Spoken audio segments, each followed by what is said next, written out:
Hi, the introverted Cinest here. Today, I am going to explain a biographical disaster survival drama film called The 33.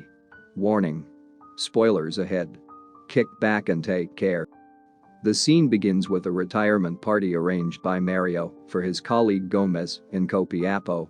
Just then, he finds and requests Lucho, his employer, to work the next day due to shortage of money, to which Lucho agrees. We then meet Alex, who is about to be a father, being reluctant to work anywhere else than in a mine, and has a disagreement with his dad on this issue. Later we meet Dario, pretending to sleep on a bench being accompanied by his sister, Maria, showing that he does not want to have a conversation with her. In the following scene, they are all being transported to the Atacama Desert in Chile on August 5, 2010. Lucho then presents a piece of a shattered mirror to the contractor saying that it is not safe for the workers to work in the mine. The mirror was placed in the mine as an indicator when the mountain shifts.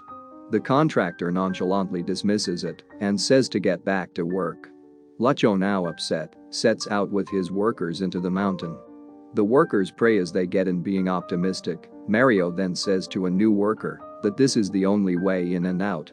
They have now reached the machine shop, which is 1,700 feet below ground, and some have reached the refuge, which is 2,300 feet below. While at work, the workers witness huge tremors around the place and suddenly they start panicking. Lucho, now shouting, tries to escort the workers to the truck heading to the refuge, where the rest of the workers are present. Mario, along with other workers, try to escape in a pickup before getting collapsed narrowly.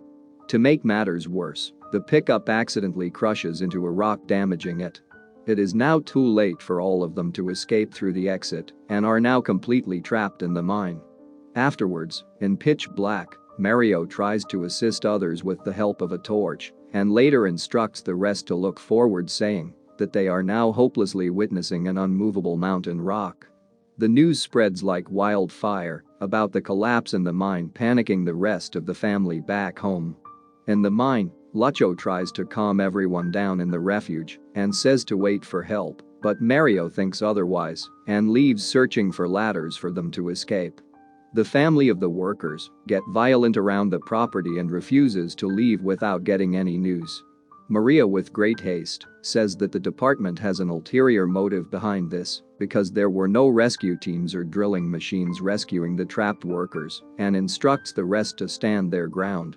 Meanwhile, in the presidential palace, Lawrence, Minister of Mining, coerces the officials that they have a moral responsibility in helping out the people despite the resistance. Back in the mine, Lucho and the rest try different ways to get contact with the outside world but fails. It was later revealed that the work of the ladder was not complete. It is now day 2. Lawrence meets the contractor and intimates about the issue with him. The contractor says if they are all alive, they have food and water for 3 days. He then also adds helping the men is impossible and would lead to more causalities due to his past experience. After revealing the actual news to the protesters, Lawrence is met with hostility. Meanwhile, a fight erupts due to food shortage and Mario comes to break it and calms everyone down and informs them to ration food for the next 3 days until the rescuers save them, and seals the box where the food is kept. But Lucho says that it is hopeless because it took 100 years for the others to dig this deep, being pessimistic, but Mario assures Lucho and the rest that their families will dig the rocks with their bare hands to rescue them. Later on, Lawrence meets Andre, the new chief engineer, and informs that the workers could be all present in the refuge, and he also adds that due to the strength of the rock, the machines, while drilling, can deviate almost 20 times, hence there could be less than 1% chance of rescuing them, but tells him to get hold of as many drilling machines as he can.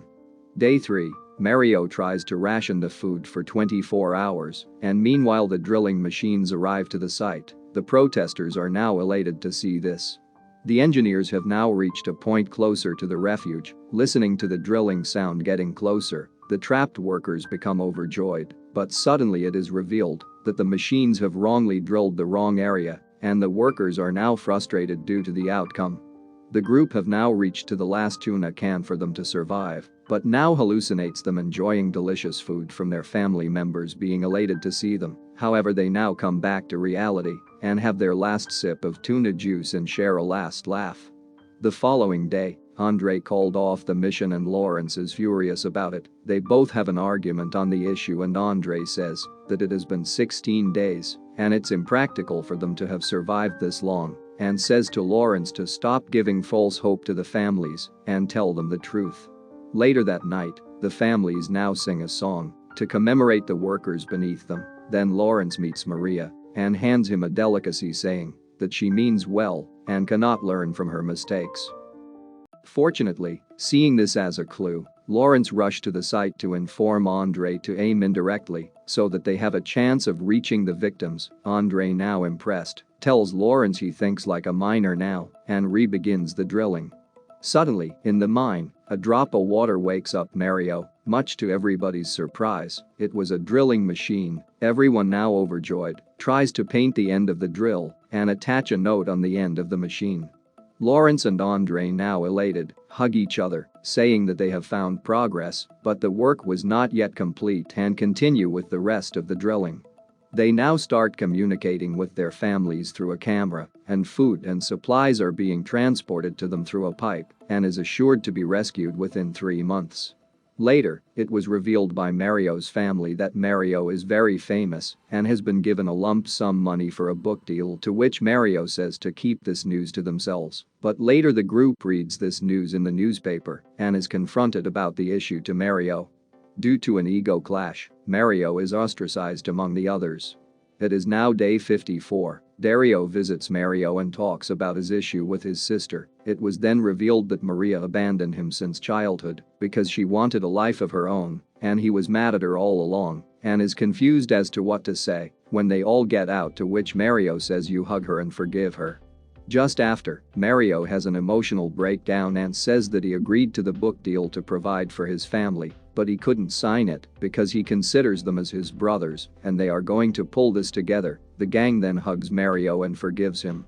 Lacho says that the drill is coming closer to the iron support beam where they are located and it is too dangerous and suggests a controlled explosion from their side. Andre says it's unstable, however Lacho says they are going to get out or die trying. They then assemble the bombs and get prepared to flare it up. After a successful explosion, the gang all applauds to each other, and the news later reveals that each miner will be transported through a rescue capsule from 700 meters below ground. Now, they are faced with a difficulty that the rocks are not steady enough, and it is not practical to deploy the capsule yet, but if they do, the first person could make it or be dead along the way. It is now the D-Day. The officials try to lower the capsule into the hole, and Alex becomes the first candidate to enter the capsule, but along the way there was a minor mishap. However, he reaches safely above and hugs his father along with his wife and his newborn. After the arrival of Mario, he hugs his wife and daughter. Meanwhile, the crowd erupts into a glorified frenzy, welcoming their hero. The following day, after the successful evacuation of each and every miner, all families reunite and spread joy among all. Dario, after finding his sister, thanks her and reconciles their differences. The movie ends with all the real 33 miners holding each other closely facing the beach, spreading joy. If you liked today's video, subscribe and leave a like to help YouTube know you are enjoying this channel. Thanks for watching.